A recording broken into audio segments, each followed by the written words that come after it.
ನಮಸ್ಕಾರ ಸ್ನೇಹಿತರೆ, ಇವತ್ತು ನಾವು ಎಲ್ಲರೂ ಇಷ್ಟಪಡುವ ಪೌಷ್ಟಿಕವಾದ ಪಾಲಕ್ ಪನ್ನೀರ್ ಮಾಡೋಣ. ಈ ಅಡುಗೆ ಅಂತೂ ತುಂಬ ಸುಲಭ, ಆದರೆ ಅಷ್ಟೇ ಆರೋಗ್ಯಕರವಾಗಿರುತ್ತೆ. ಪಾಲಕ್ ಪನ್ನೀರ್ ಮಾಡೋಕ್ಕೆ ಮೊದಲನೇದಾಗಿ ಒಂದು ಪಾತ್ರೆಗೆ 2 ಹಸಿಮೆಣಸಿನ್ಕಾಯಿ ಹಾಕೊಳ್ಳೋಣ. ಇದ್ರ ಜೊತೆ 1 ಕಟ್ಟು ಪಾಲಕ್ ಸೊಪ್ಪನ್ನ ಚೆನ್ನಾಗಿ ತೊಳೆದು ಹಾಕೊಬೇಕು. ಸ್ವಲ್ಪ ನೀರು ಬೆರೆಸಿ ಮುಚ್ಚಳ ಮುಚ್ಚಿ ಒಂದು 5 ನಿಮಿಷ ಬೇಯಿಸ್ಕೊಳ್ಳೋಣ. ಸೊಪ್ಪನ್ನ ತುಂಬ ಏನು ಬೇಯಿಸೋದು ಬೇಕಾಗಿಲ್ಲ, 5 ನಿಮಿಷ ಅಷ್ಟೇ ಸಾಕು. ಇದನ್ನು ಬೇಯಿಸಬೇಕು. ಸೊಪ್ಪು ಬೇಯೋ ಅಷ್ಟರಲ್ಲಿ ಪನ್ನೀರನ್ನ ಕ್ಯೂಬ್ಸಾಗಿ ಕಟ್ ಮಾಡ್ಕೊಳ್ಳೋಣ. ನೋಡಿ, ಈ ಪನ್ನೀರ್ನಲ್ಲಿ ಮೊಟ್ಟೆನಲ್ಲಿ ಇರೋ ಅಷ್ಟೇ ಪ್ರೋಟೀನ್ ಅಂಶ ಪನ್ನೀರ್ನಲ್ಲಿ ಕೂಡ ಇರುತ್ತೆ. ಆದ್ದರಿಂದ ಎಲ್ಲರೂ ಯಾರು ಮೊಟ್ಟೆ ತಿನ್ನಲ್ವೋ ಈ ಪನ್ನೀರನ್ನ ಸೇವನೆ ಮಾಡ್ಬೋದು.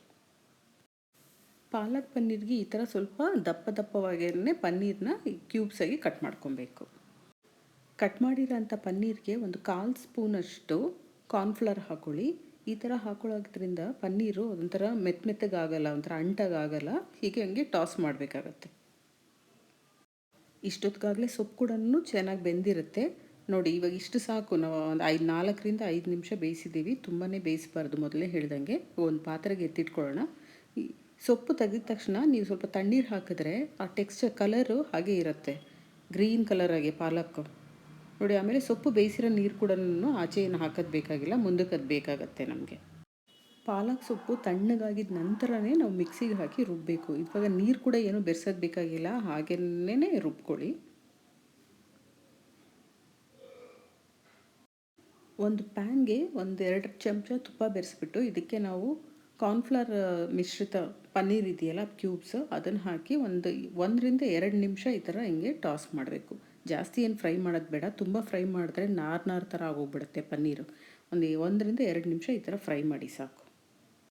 ಫ್ರೈ ಮಾಡಿರೋಂಥ ಪನ್ನೀರನ್ನ ಸಪ್ರೇಟಾಗಿ ಒಂದು ಬೌಲ್ಗೆ ಎತ್ತಿಟ್ಕೊಂಡು ಅದೇ ಪ್ಯಾನಲ್ಲಿ ಸ್ವಲ್ಪ ಎಣ್ಣೆ ಬೆರೆಸಿ, ಎಣ್ಣೆ ಕಾಯ್ದ ನಂತರ 1/4 ಚಮಚದಷ್ಟು ಜೀರಿಗೆ ಹಾಕ್ಕೊಬೇಕು. ನಂತರ ಸಣ್ಣದಾಗಿ ಹೆಚ್ಚಿರೋಂಥ ಈರುಳ್ಳಿ ಬೆರೆಸ್ಕೊಳ್ಳೋಣ. ನಾವು ಹಸಿಮೆಣಸಿನ್ಕಾಯಿ ಪಾಲಕ್ ಜೊತೆನೇ ರುಬ್ಬಿರೋದ್ರಿಂದ ಇಲ್ಲೇನು ಹಾಕೋದು ಬೇಕಾಗಿಲ್ಲ. ಈರುಳ್ಳಿ ಎಲ್ಲ ಸ್ವಲ್ಪ ಫ್ರೈ ಆಗಿದ ನಂತರ ಸ್ವಲ್ಪ ಅರಿಶಿನ ಮತ್ತು ಉಪ್ಪು ಹಾಕ್ಕೊಳ್ಳೋಣ. ಈ ಒಗ್ಗರಣೆಗೆ ಎಲ್ಲನೂ ಸ್ವಲ್ಪ ಪ್ರಮಾಣದಲ್ಲೇ ಹಾಕ್ಕೊಬೇಕು. ಬೇರೆ ನಾವು ಮಸಾಲ ಪದಾರ್ಥಗಳನ್ನೆಲ್ಲ ತುಂಬ ಜಾಸ್ತಿ ಏನು ಹಾಕೋದು ಬೇಕಾಗಿಲ್ಲ.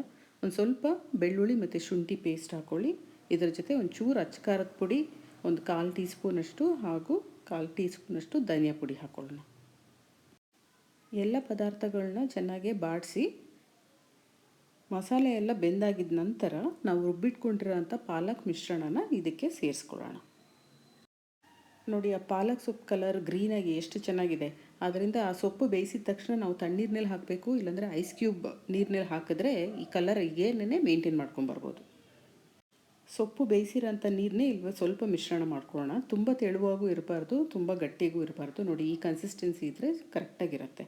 ಕೊನೆಯದಾಗಿ ಒಂದು ಸ್ವಲ್ಪ ಗರಂ ಮಸಾಲ ಹಾಕ್ಕೊಂಡು 2 ನಿಮಿಷ ಕುದಿಯೋಕ್ಕೆ ಬಿಡೋಣ. ನಂತರ ಇವಾಗ ನಾವು ಪನ್ನೀರನ್ನ ಹಾಕ್ಕೊಬೇಕು.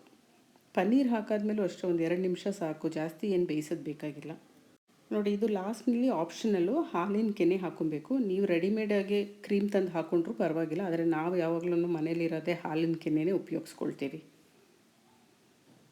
ಎಷ್ಟು ಸುಲಭವಾಗಿ ಕಡಿಮೆ ಸಮಯದಲ್ಲಿ ಈ ಥರ ಪೌಷ್ಟಿಕವಾದ ಪನ್ನೀರ್ ಗ್ರೇವಿ ಎಷ್ಟು ಚೆನ್ನಾಗಿ ತಯಾರಾಗಿದೆ ಅಲ್ವಾ. ಪಾಲಕ್ ಪನ್ನೀರು ಚಪಾತಿ ಜೊತೆ ಅಂತೂ ಅದ್ಭುತ ಕಾಂಬಿನೇಷನ್. ನೀವು ಟ್ರೈ ಮಾಡಿ ನೋಡಿ.